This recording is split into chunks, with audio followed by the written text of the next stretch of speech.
पढ़ सकते हैं। पोल नंबर 24 की गली में जाके जो है मौला अब्बास एटम का जो है वो पहला बाजू आएगा। तो आप ये चीज़ भी याद रखिएगा। पोल नंबर्स यहाँ पे लिखे हुए हैं, तो आप लोग पोल नंबर से भी जो है निशानियाँ लगा सकते हैं कि हम लोग कहाँ हैं कहाँ नहीं हैं।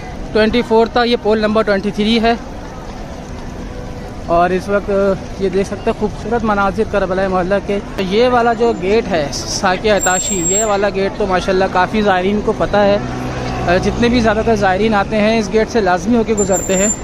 तो आप लोग अभी बिल्कुल साके अताशी से बिल्कुल इस वक्त मैं सीधा आ रहा हूँ और पोल नंबर 20 आ गया है। और पोल नंबर 20 के साथ जो साथ में गली है वहाँ पे मौला अब्बास सलाम का एक उल्टा बाजू जो शहीद हुआ था, आइए आपको वहाँ की भी ज़ियारत करवाते हैं। ये देखिए पोल नंबर 20 के साथ ही पहली गली में जो है ये कफ़े अब्बास की ज़ियारत आपको करवा रहा हूँ मैं।